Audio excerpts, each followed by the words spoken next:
নমস্কার বন্ধুরা, কেমন আছো সবাই? আশা করি তোমরা সবাই ভালো আছো। আমরাও ভালো আছি। রমা মুম্বাই ব্লগে তোমাদের সবাইকে স্বাগত। চলে আসলাম আবার আর একটা নতুন ব্লগ নিয়ে। আজকে আমি তোমাদের সাথে শেয়ার করব একটা দারুণ বিষয়। আমি এর আগে কখনো দেখিনি এমন একটা জিনিস তোমাদের সাথে শেয়ার করব। আমি জানি না তোমরাও কেউ দেখেছো কিনা, আমি শিওর তোমরাও কেউ দেখোনি। তো চলো ভিডিও স্টার্ট করি আর তোমাদেরকে দেখাই একটা দারুণ রেসিপি, আর তার সাথে একটা অভিনব নয়, একটা অতি পুরনো পুজো, কিন্তু যেটা আমি শিওর আমরা কেউ দেখিনি আমাদের এই জেনারেশনের। তো চলো ভিডিও স্টার্ট করা যাক।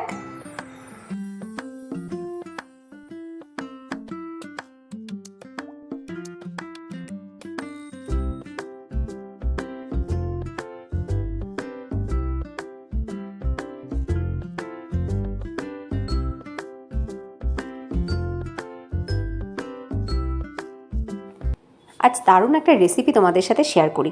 এই রেসিপিটা যেমন ব্রেকফাস্টে ভালো লাগবে খেতে, তেমনি যে কোনো সময় টিফিন করবার জন্য কিন্তু বেশ ভালো। আর হচ্ছে বাচ্চাদের স্কুলের জন্য কিন্তু দারুণ একটা প্রিপারেশান। তো প্রথমে কি করেছি দেখো, আমি নিয়ে নিয়েছি আটা, আমি নিয়েছি 2 কাপ আটা, তার সাথে আমি নিয়ে নিয়েছি সুজি, তোমাদেরকে দেখালাম তো সুজিও নিয়েছি আমি 1 কাপ, আর তার সাথে নিয়ে নিয়েছি লবণ, আর দিয়ে দিলাম আমি কেটে রাখা কাঁচা পেঁয়াজ, আর তার সাথে কাঁচা লঙ্কা দিয়ে আবার একটু ভালো করে মিশিয়ে নিচ্ছি।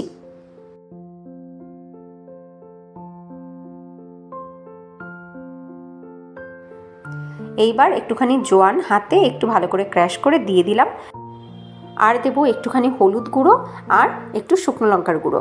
তো বাচ্চাদের জন্য বানালে লঙ্কার গুঁড়োটা একটু কম দিলে ভালো হয়, যেহেতু কাঁচা লঙ্কা পড়েছে। আর নিজেরা খাওয়ার জন্য একটু স্পাইসি বানাতে চাইলে লঙ্কার গুঁড়ো একটু বেশি দেওয়া যেতে পারে। তো জোয়ান, হলুদ আর লঙ্কার গুঁড়ো দিয়ে আবার ভালো করে একটুখানি মিশিয়ে নিলাম। এবার দিয়ে দিলাম আমি ভাজা মশলার গুঁড়ো। তো ভাজা মশলার গুঁড়ো আমি দিচ্ছি, আমার এইটার ফ্লেভারটা বেশি ভালো লাগে। আর তোমরা যদি অন্য কোনো মশলা দিয়ে বানাতে চাও সেটাও দিতে পারো, কোনো অসুবিধা নেই। তো দিয়ে আমি ভালো করে মিশিয়ে নিচ্ছি। এইবার এতে দিয়ে দেবো আমি একটা ডিম। এই ডিমটাকে ফাটিয়ে এর ভেতরে দেবো। ডিমটা না দিলে কিন্তু প্রিপারেশনটা ভালো হবে না, তো এই ডিমটা খুবই দরকার। আমি ডিম দিয়ে দিলাম। এইবার আবার একটুখানি ভালো করে মিশিয়ে নিচ্ছি। এইবার কি করব, অল্প অল্প জল দিয়ে আমি এটাকে মেশাতেই থাকবো, আর একটা সেমি লিকুইড একটা ব্যাটার তৈরি করব। একদম পাতলা না, আবার একদম ঘনও না। আমার ব্যাটারটা কিন্তু একদম রেডি হয়ে গেছে। এইবার আমি এটাকে ঢেকে কিছু সময়ের জন্য রেখে দেবো, 10 থেকে 15 মিনিট ঢেকে রেখে দেবো। 10 থেকে 15 মিনিট পরে দেখো ঢাকনা খুলে নিয়েছি। এইবার আমি এটাকে বানাতে শুরু করব। আমার ব্যাটার একদম রেডি। তো এবার গরম তাওয়াতে আমি তেল ব্রাশ করে নিলাম। তেল ব্রাশ করার পরে এবার এর ভেতরে দিয়ে দিচ্ছি আমি বানিয়ে রাখা ব্যাটারটা। হালকা হাতে তাওয়াটা একটুখানি ঘুরিয়ে নিলাম। দেখো কি সুন্দর গোল তৈরি হয়ে গেল। এইবার দেখো কি দারুণ ছিদ্র ছিদ্র তৈরি হচ্ছে। ছিদ্র ছিদ্র আসা মানেই কিন্তু আমি যেটা বানাতে চাইছি সেটা দারুণ হবে। এটাকে আমি বলে থাকি গোলা রুটি, এটাকে কেউ প্যানকেকও বলতে পারি। একটু মোটা করে মানে থিক ব্যাটার বানিয়ে যদি এটাকে করা হয় তাহলে এটা প্যানকেক হয়ে যাবে, আর আমি এটাকে গোলা রুটি বলছি। তো এই গোলা রুটিটা কিন্তু সিরিয়াসলি দারুণ টেস্টি হয়। বাচ্চাদের টিফিনের জন্য কিন্তু একদম পারফেক্ট, হেলদি একটা প্রিপারেশান, যেটা খেয়ে বাচ্চাদের বেশ অনেকক্ষণ পেটটা ভরাও থাকবে, আবার কিছু পুষ্টিকর খাবার শরীরে যাবে। তো আমি একে একে সব কটা বানিয়ে নেব।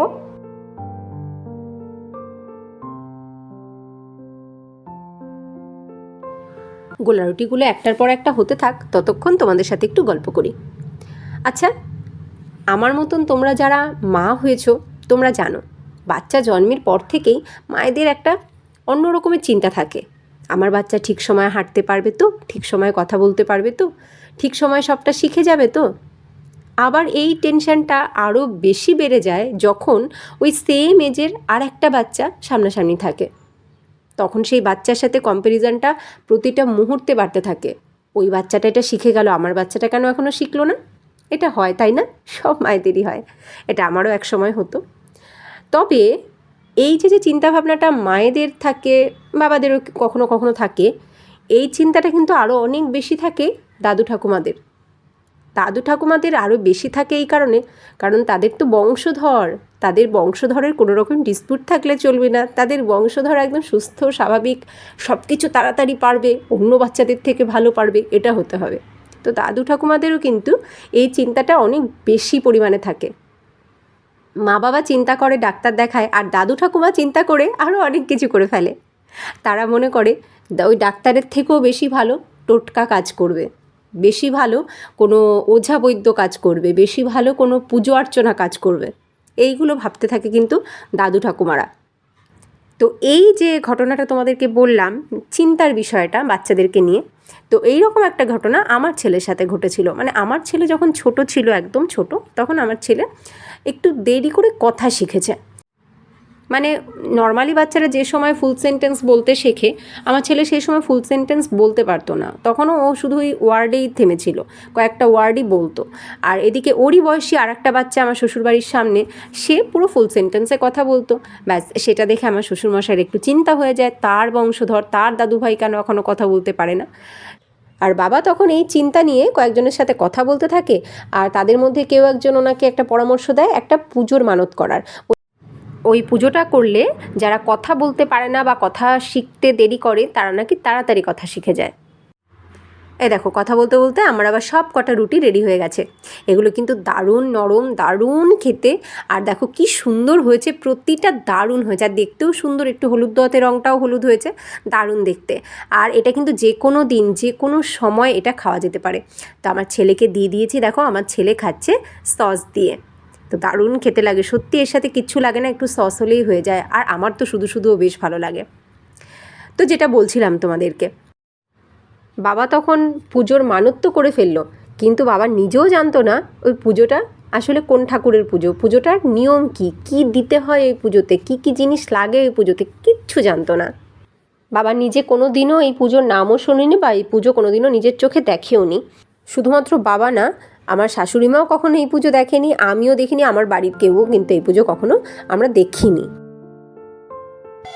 আমি তো শিওর তোমরাও এই পুজো দেখোনি, আজকে তোমরা নিজের চোখে দেখে নাও। এই হচ্ছে সেই পুজো। এই পুজোর মানত আমার ছেলে অনেক ছোট তখন করা হয়েছিল, যখন 2 বছর বয়স তখন করা হয়েছিল, কিন্তু এখন ছেলে অনেক বড় হয়ে গেছে, 8 বছর বয়স হয়ে গেছে ছেলের। তো আজকে গিয়ে সেই মানত পূরণ হলো। তো এই মানত পূরণ মানে আমি তোমাদেরকে এখন মুম্বাইয়ে বসে ভিডিওটা দেখাচ্ছি, কিন্তু এটা মুম্বাইয়ে বসে মানে পুজো হয়নি। এই পুজোটা হয়েছে, আমি যে কিছুদিন আগে বাড়ি থেকে ঘুরে আসলাম, বাড়িতে গিয়ে এই পুজোটা হয়েছিল। কিন্তু তখন ভাইয়ের বিয়ের মধ্যে তোমাদেরকে এটা আমি দেখাতে পারিনি, অনেক তাড়নার মধ্যে ছিলাম বিয়েবাড়ির। তো এখন তোমাদেরকে আমি এই পুজোটা দেখাচ্ছি।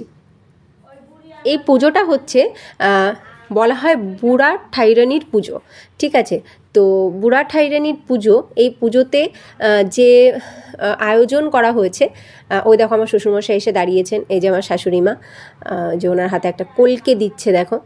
তো এই পুজোর মেইন প্রসাদই কিন্তু এই যে কলকে আমার শাশুড়ি মা শ্বশুরমশাই হাতে দিলেন, এটা হচ্ছে মেইন প্রসাদ।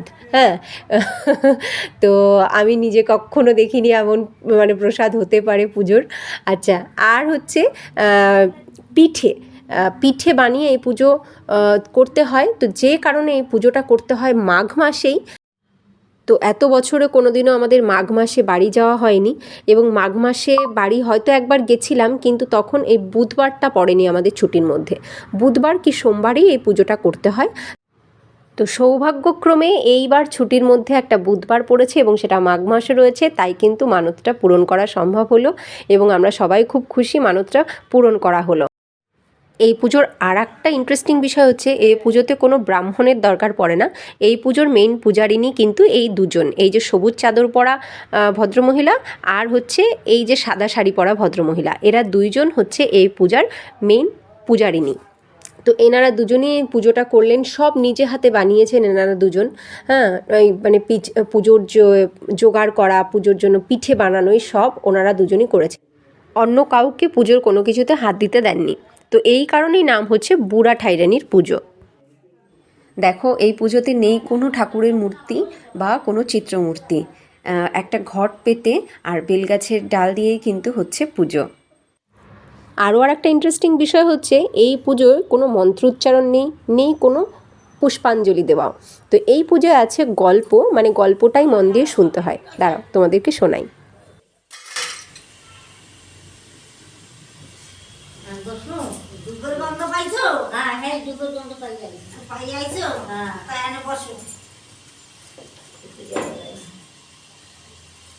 গাঁজা বন্ধ পাইছো? গাঁজা তো এখন না, গাঁজা তো গাঁজা কখন?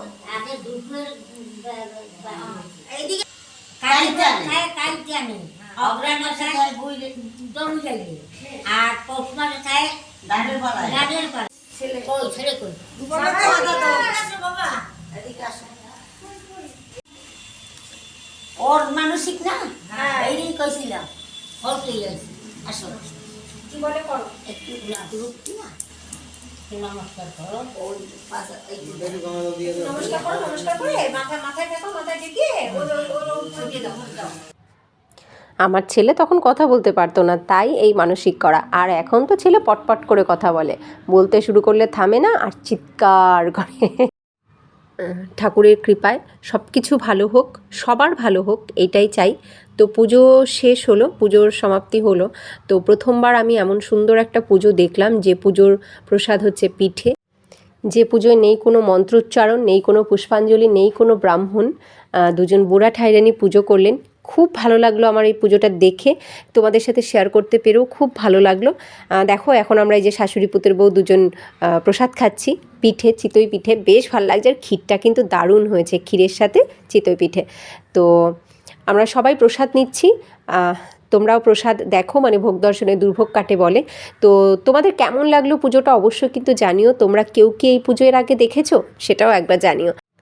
ভালো লাগলে অবশ্যই লাইক করো, আর নতুন বন্ধুরা যদি তোমাদের ভালো লাগে লাইক করে সাবস্ক্রাইব করে আমাদের সাথে থেকো, আমাদের পরিবারের সদস্য হয়ে থেকো। আবার তোমাদের সাথে দেখা হবে নেক্সট ভিডিওতে। সবাই ভালো থেকো, সুস্থ থেকো, টাটা।